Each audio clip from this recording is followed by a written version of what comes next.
You mean these effeminate, weak males? These are the ones that are getting. Yeah. Because this is Silicon Valley, okay? It's the effeminate males that basically got into tech to try to force multiply, but they still have that effeminate weakness and that neurosis and that like desire to destroy their competition, the alpha males. And they've never trained with blue collar workers or appreciate them, so they just see them as like slaves, and that's why Mark Zuckerberg said you dumb effers to Facebook subscribers. He calls them their dumb effers. This is how much contempt they have for the normal man, okay, or the normal non-beta male. They have so much contempt for the normal healthy man and healthy masculinity. They call it toxic masculinity. Oh my God. He has toxic masculinity.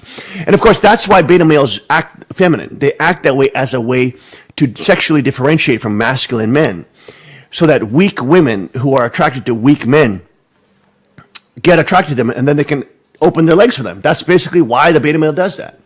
So that he can have more access to gene sets and sex and sexuality, sexual resources. So that he's able to increase that weak gene set. So that's why they do it, to get the basically female attention and or sexual access. Because if all women were attracted to manly men, they would be out of business. Their gene set would die.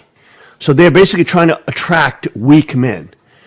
But while we're talking about the triumph of the beta male, let's look at this report by Infowars.com. Tech team, wake up, come on. And let's look at this, how they're trying to glorify the wimpy man. On the front cover of the current issue of Hollywood Reporter, it has members of the male cast of Silicon Valley putting their hands in each other's pockets in a very sexual way. They're putting their hands. It's ridiculous. The triumph of the beta male, the victory of the beta male. They're to be celebrated. Look at for all those to little see. like But they look what's like really grem- being they look said like here? gremlins. They're They saying physically you look act ugly. like a They physically domesticated, look like twisted version of an like effeminate these aliens or something. that somehow you're going to end They up in physically dominant look like positions in the corporate world. I mean, they just Did you physically see look Jeff disgusting. Bezos and They look all the rest of slimy the and heads of the like eels, tech like little, companies. you know, Probably you get your whole Chinese eel level sauce, you know what I mean? globalists They look are like eel sauce. committed to consolidating wealth and viciously Probably bisexual, dehumanizing the too. population. Yeah, I mean, that's You what, look at Apple, you look at Facebook, you know, Twitter, they're trying to get Amazon. access to sexual All resources. these companies pay. That's either why they zero basically put out that beta or male next signal. to zero taxes in Oh, gosh. the United States. They've all basically moved to China. Apple's actually merged with the Chinese government. But they project this issue of the beta male out into the population like it's cool and trendy, so people accept the fact that they've been emasculated, growing up indoors, watching television, They're non-religious. playing video games, eating massive amounts of estrogen mimickers, not just the Oh, soy. this is a good point. Alex says, they're the people, excuse me, by design, the young kids, they're raised indoors, okay, on video games, dumbed down, eating estrogen mimickers. You know, a lot of the food that is GMO has estrogen mimickers. They increase the production of estrogen. So many things made with soy too. You know. Soy unfortunately does increase estrogen quite a bit. And it emasculates men. Okay, it emasculates men. And you know what they found? When your testosterone falls, you store fat. You actually get man boobies. You know what I mean? And you become actually less masculine. So for a man who's aging, it's very important. Testosterone boosting is very important. So eating healthy testosterone boosting foods, exercising, you know, getting tattoos. I'm sorry, that's not an action. I'm just joking. But you know what I mean, right? It's like,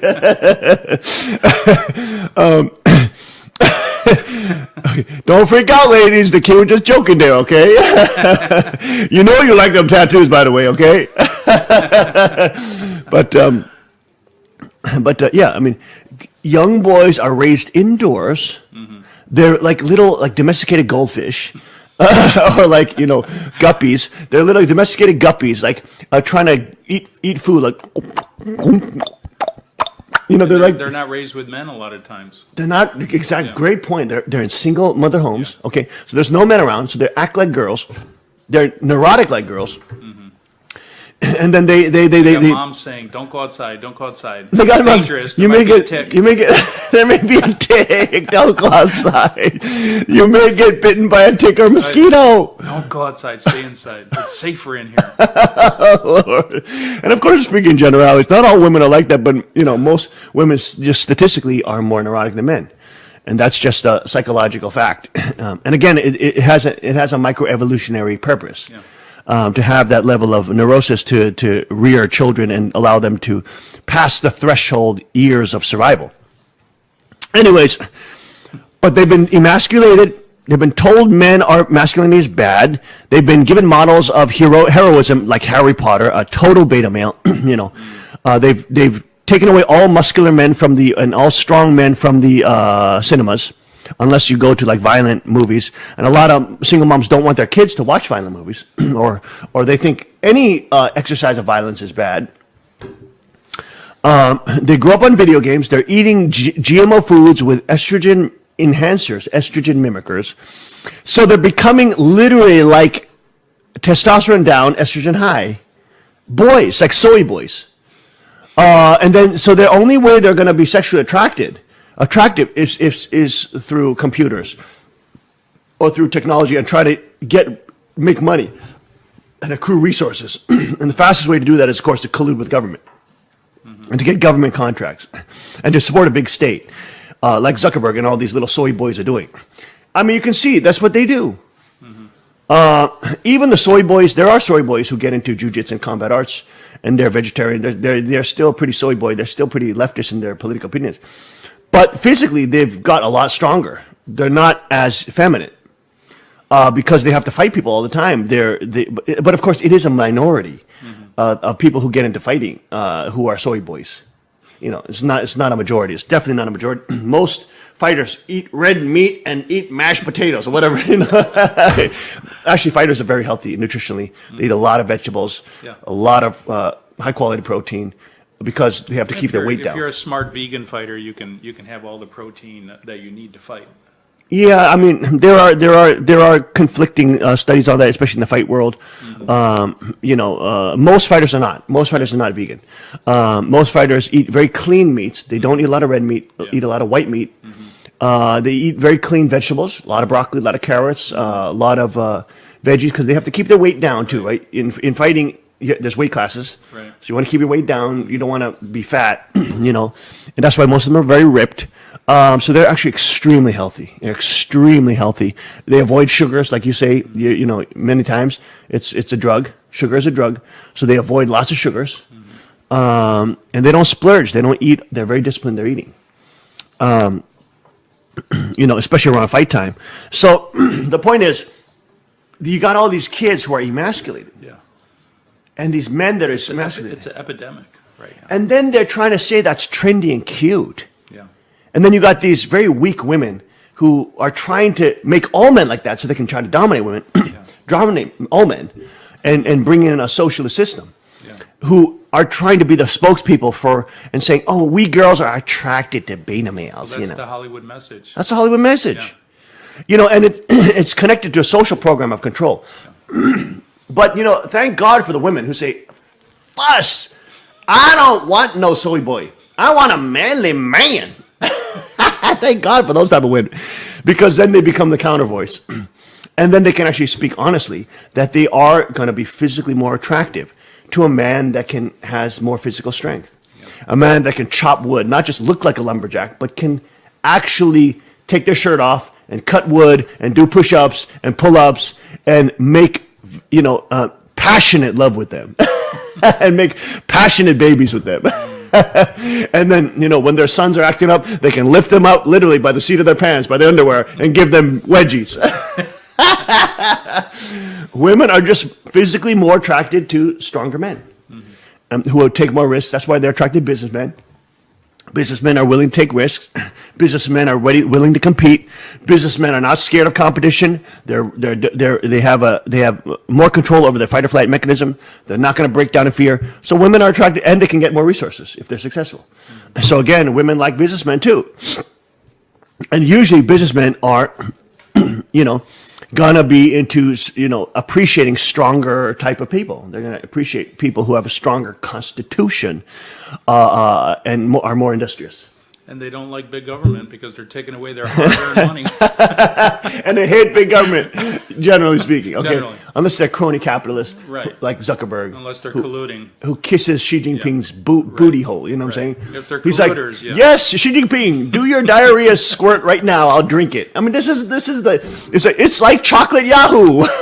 I mean, these are the Winnie the sicko. Pooh. Winnie the Pooh. Oh, we're not supposed to say that. We could be banned. You're banned. It's hate speech, okay, Greg? It's hate speech. Greg, no, you're doing hate speech right now. You need to be arrested. Winnie the Pooh, send me some Yahoo! Oh, Lord, we have too much fun on the King's Report. You know what I'm saying? Another interesting thought, as you were speaking, I wonder how the Protestant work ethic plays into this. It's huge. Absolutely huge. You're absolutely right. Stephen Molyneux talked about that. Did he?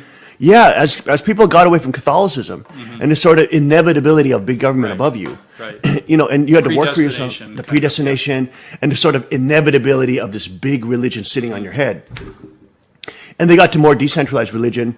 Your family had to read the Bible. Your family could connect with God.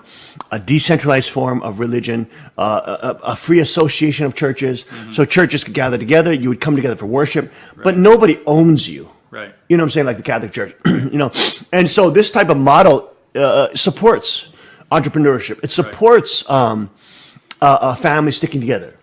It supports, industriousness. Right. And of course, they focus on, because most of the families also had to be independent and had to, do agriculture, etc. It supported industriousness. It supported the Protestant ethic. Right. Get your own work done. Right. Still God tithe will- the church. God will bless those who work hard. God will bless those who work hard. Keep the fruit of your labors. Yep. You should still tithe to the community and to church. So you have still a moral responsibility for the society as well. And you're investing your resources into society as well. You're not only being for yourself, right, and for your family. You're also being for the community and the believers of Christ, right? And so he was saying Christianity adds in many other aspects. It stops rich people from having 10 wives. Okay, so even a rich man still has to have one wife. So he can't take up all the sexual resources of society and have 100 women in his palace. Right. Okay, so yeah, in Chanigo we will have a lot of palaces, but it's one man, one woman palaces. You understand? They're not harems. Harems are not as forbidden. Okay. So you have one man, one woman. So Christianity creates so many sociological benefits. Yeah. And it's able to bring peace between the classes on a big level, and also teach empathy, and also teach patience, and also teach forbearance, and also teach love, right? Loving one another, and also teach reinvesting to your community and tithing to the church, which was really the center of the community in any free association society, right? The morals were taught by the church. So when that became centralized, then the priests had lots of power. But if it was decentralized, okay, then the pastors had to respect one another, okay, and they had to be rooting for one another. They couldn't be jealous of one another because because this pastor had a bigger church than me or whatever. You still should be happy that you're preaching the gospel. You should be grateful for your 10 parishioners or whatever. You know what I mean? In one sense, the Protestant movement decentralized religion. In the Catholicism, if you lived in a certain area, you had to go to that parish. You had no choice. You were owned by the parish. Yeah, so there's no competition. Exactly, no In competition. the Protestant Puritan model, if you didn't like that pastor, you just moved to it someplace else. You go somewhere else. Yeah, you go somewhere else. Exactly. Which is very healthy. Very, very healthy, very healthy, and that's why it was like that, and it really changes society. It totally changes and transforms society. It changes the morals of society, the ethics, how people interact and behave. It makes a massive difference. It makes a massive difference. And that's why these priests could get away with all sorts of deviance, because there was Oh, no yeah. competition.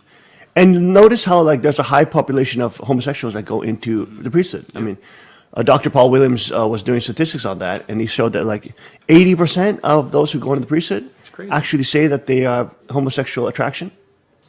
80%. I mean, so it's a is concentration. It's a concentration of closet homosexuals. because they're not able to marry. That is an alarming statistic. You know, he was even talking about marriage as being a healthy way of curbing sexuality and allowing sexuality to have its own expressive place within the confines of something that would not become deleterious and hedonistic, which would then actually destroy economic flourishing. You know, when you have a hedonistic society or economic society, it starts to tank. And that's just a basic sociological fact. So Christianity does a lot of good things for Protestant Christianity does tremendous sociological benefit for in many different aspects for society, as well as being true. You know, as well as being the true way to Christ. Yeah. You know, and teaching men to be men, women to be women. It doesn't teach a fake feminism. It doesn't teach. It teaches men to be men. It teaches parents to be parents, not to be friends. Parents to be parents of your children. You know, not all this gender confusion, right? Not all this male-female confusion. Not all this transgenderism. This chaos and war on reality. It teaches real reality, and so it builds very stable, peaceful, tolerant society.